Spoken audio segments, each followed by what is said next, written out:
Picnic করতে গিয়ে এটা কি হয়ে গেল? তো হ্যালো এভরিওয়ান, আমি দীপ্তি। তো আজ ছিল আমাদের পিকনিক, যেটা আমাদের ছাদেই করা হয়েছিল। বিকেল থেকেই আমরা সবটা গোছাতে শুরু করেছিলাম, যাতে বেশি রাত না হয়ে যায়, কেননা যা ঠান্ডা পড়েছে।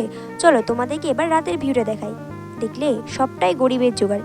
এনিওয়ে, আমাদের টিফিনে ছিল স্যান্ডউইচ, যেটা খেতে তো মোটামুটি ছিল। আরে এদের তো লিপস্টিক পরাই শেষ হয় না। ওদের ছাড়ো, এই দিকে দেখো, আমাদের রান্না কিন্তু স্টার্ট হয়ে গিয়েছে। গান বাজছিল বলে আমি আবার একটু নেচে নিলাম, তাও আবার বসে বসে। আমরা সবাই নাচছি তাই বলে আমাদের রাঁধুনি নাচবে না? রাঁধুনি কিন্তু আমাদের বৌদি ছিল। বৌদির দিকে ক্যামেরা করতেই বৌদিও একটু নেচে নিল। তারপরেই হয়েছে সেই কাণ্ড। হাঁড়িতে এত বেশি জল দিয়ে ফেলেছে, জল গ্যাসের ওপর পড়ে গ্যাস নিভে গিয়ে ধোয়া হয়ে গিয়েছে। এত ধোয়া দেখে আমরা সবাই একটু ভয় পেয়ে গিয়েছিলাম।